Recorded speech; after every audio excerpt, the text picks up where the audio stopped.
Welcome to Manny's TV Talk, where we will talk about all of our favorite reality TV shows and news surrounding them. Grab a snack, a drink, and get comfortable because this starts now. Marsau and had an affair.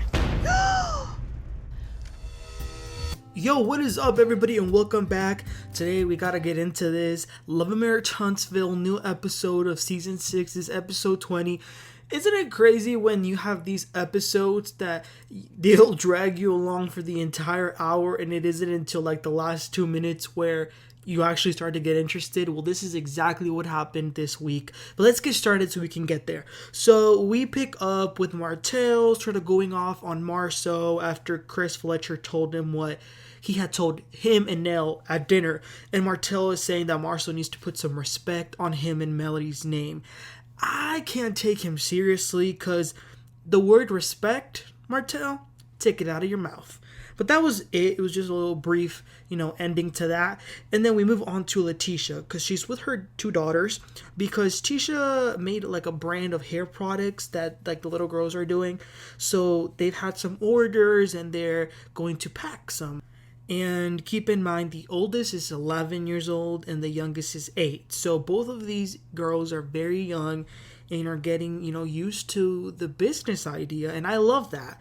I love the idea that these young kids are getting introduced to entrepreneurship. Even if it's just packing a few orders, they kind of get like a little taste of what that's like. So their dad, Marseau, comes to check stuff out. But one thing about Marseau is that he always gotta be a Debbie Downer. Like, he's always had some negative to say. Like, he thinks they should be working harder. But I also can't take him seriously either because I feel like he's acting in almost every scene. But the girls go and take a little break. So it's just Marseau and Tisha. And they're talking about this line, the girls. And the topic of business obviously is, I guess, like the main idea. So the Blaque expo conversation comes up. So they talk about this meeting that they just had and the advice that they got. But Tisha wants to know what Marceau made of Stormi in that meeting. And Marceau says, look, it is human nature that every action has a reaction. Like, that's just how it is. It's our species. It's the humankind. That's just what it is. He says that if Stormi is going to be coming into a meeting, rolling her eyes, making faces, mumbling, calling him a B, he's going to have to meet her there. Tisha mentions that she actually hanged out with Stormi not too long ago, and they showed the scene. It was sort of like a flashback. They didn't show the entire thing, just little snippets. And in that scene, Stormi asked Tisha if it bothered her that she was calling Marceau a B, and Tisha told her that yeah, and Stormi said, well, that's how my family is, but she said she will try not to. But she did ask Tisha to please try and control Marceau so he doesn't get like snappy and sassy. So Tisha is telling him about this conversation, and then he says that calling somebody a bitch in a business meeting, really in general, but because it happened in a business meeting, it is extremely inappropriate and unprofessional. And I agree. He also says that for him in business, there is no gender. It's one thing to have a friendship and a relationship. Obviously, there's going to be a man and woman dynamic. But in a business, the man and woman concept should not exist. He says that a CEO, he sees it as a position, and it's gender neutral.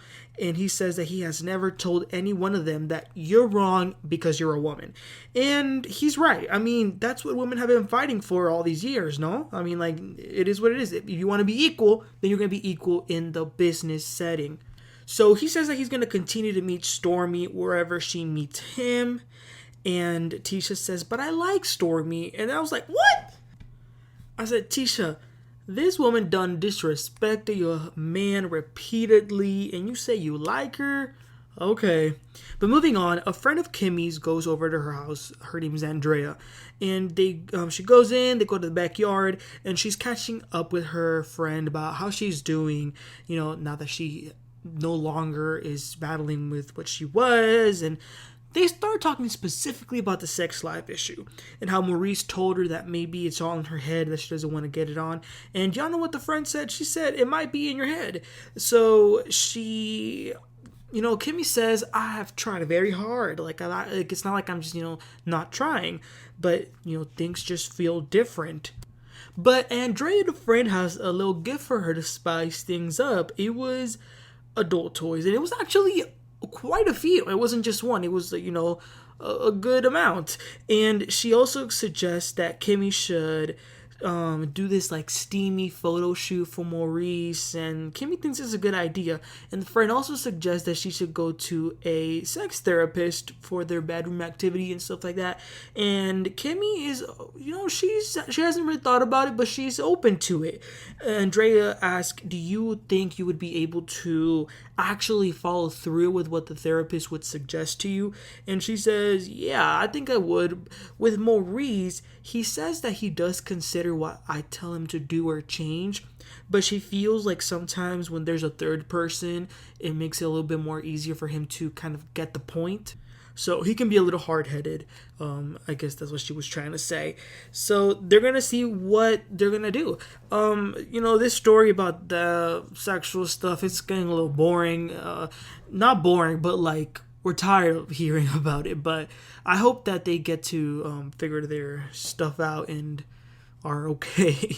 So the next scene is again Tisha and Marseau, who are shooting a commercial in the cigar lounge, and Marseau is going crazy because he wants Tisha to do it, and he says, "You gotta act like you're a single lady, like don't act like you're a wife, like you gotta lean over like you're a spicy single lady." But she said, "I don't know how to do that." They were having a great time, like they were laughing a lot, so they were doing that. And they also mentioned another event that they're going to be having soon. And then they have to do about 20 takes to do the commercial where they're inviting the people to the event. That it's also for some organization that is like for children to find a home. And I'm not sure this is the first time we're hearing about this, but that's what they're gonna do, and it's gonna be casino night theme. But it was, I gotta admit, it was funny seeing them have to retake the stuff over and over again. So then we move on to another scene where Marceau goes to see Martell. So they're catching up, and then somehow they start talking about the Fletchers. Marceau calls Chris messy because he was misconstruing the entire conversation that they had at dinner. And Martell is like about to, start going at it, and he's a little bit mad. But then he gets an alert from his phone. Turns out that Chris is outside of the house, and he went to go put a sign that says that the home has been sold. So Martell goes outside and sees that it's actually there. And I think this is just another way that Chris is trying to tell him that it's time to get the hell out of the house. But Martell, he just won't leave. They're going to have to call the police if he doesn't go, because he does not want to leave. So Chris goes ahead and comes inside and sits with them. And Marceau says, "We were just talking about how y'all were misconstruing everything." And Chris says, "No, we didn't. You told me and my wife at that dinner that you would not pay someone to speak to talk about their t-shirt business." Marceau starts saying that, he wanted speakers to be extremely transparent about not just their success, but the failures that they've had in business. Like, for example, he has no problem talking about his bankruptcy. And Martell says, "Well, you only started talking about bankruptcy when I started talking about my bankruptcy." And Martell says Marceau would still be working at the movie theater if it wasn't for him and Melody. Martell says he and Mel would have talked about their failures for sure. But Marceau says, "Well, I've never heard y'all talk about y'all's failures, at least in business. Y'all talk about y'all failures in relationships." And I was like, damn. So Martell sort of keeps, going a little bit lower and a little bit lower, and says that he is the one who brought him business when he went into Scope. So that opened what is it, Pandora's box, is that what it's called? And they start going back and forth. The accounts were in the negatives. "I helped you out. No, I helped you more. The business was like this. No, the business was like that." It was just going back, forth. It was crazy. And it came to the point where Martell says, "You haven't given me S, And Marceau says, "Martell." He actually lowered his tone because keep in mind, he was also screaming. He lowers his tone and says, "Martell, I never helped you out. I never lended you money." And I think in that moment, Martell must have remembered, because he did settle down after he said that. But they managed to settle down and they stop arguing. And then Marceau gives them a formal invitation to the thing that he's doing. Before we move on to the final scene, I do want to say something about Martell real quick, because I saw a lot of people on social media saying, "Oh my gosh, how awesome, Martell defending Melody, yes." Let me tell y'all something. Martell defending himself and Melody in these arguments means nothing. Okay? If he wanted to defend her, he would have done a much better job doing so had he not hurt her, betrayed her, deceived her, been disloyal, and cheater. Okay? I just wanted to say that. And then the last scene is Melody and Keke. They're going to this restaurant part of Mid-City. So they're meeting up, catching up. Keke says that she didn't go to Tiffany's party, not because she was scared to show her face, but because she's been sick. Very, very sick. Like she went to the ER and stuff like that. But she's feeling a little bit better now. Then Melody fills Keke in on this blaque expo meeting that they had, and Keke says, well, I did hear from Stormi that apparently Marseau was going around asking people for money and causing a ruckus. Keke then lets loose and says money has changed Marseau. Like he has become very problematic after that. And when Melody asks Keke if she's better with Tisha, Keke says, I thought we were, but I just found out that Marseau has been having an affair with. And then she says that apparently not too long ago and met Marseau at a bar and they had a three-way. What? Melody was shocked. I was shocked. And first of all, I had to do those little sound effects. I just wanted to. But yeah, on the show, they didn't actually say. She said the names, but they obviously bleeped it out for obvious reasons. So we don't know who these women are, who Marseau alleged, according to Keke, had a threesome and was hooking up with them and is having an affair. But yeah, Melody was very in shock. And let me tell y'all something, cause child, I have some cousins like Keke, and when I tell y'all that with cousins like those, you don't need no enemies. Matter of fact, I feel like sometimes it's even worse to have cousins like that than to have enemies, because at least enemies aren't related to you.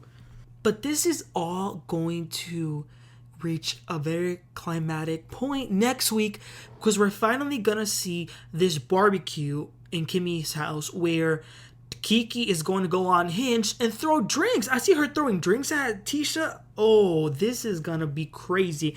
I'm not really sure what Keke's end goal is here. I understand she has always been resentful of Tisha in some way, and I guess she has fair reasons why she might be mad at her for certain things that Tisha does, but I don't understand what's the point of her revealing all of this, that her husband is having an affairs and cheating on her. But we'll get to see that next week. I can't wait. One thing I gotta say before we go is that a lot of people don't like Tisha and Marseau, but you gotta, and like, if you, any person that's watching the show this season, Tisha and Marseau are literally the stars of the show. Every single storyline involves them somehow. From the Blaque Expo to this, to that, from every single direction, they're kind of the glue right now. So that's really interesting to see the show kind of switching that dynamic to seeing them sort of being the main characters. But let me know, what were your thoughts about this rumor that Keke just told Melody? Were you shocked? And what are your opinions about it? So let me know. Please don't forget to like and subscribe. I'll catch y'all next time. You have a great one. Bye.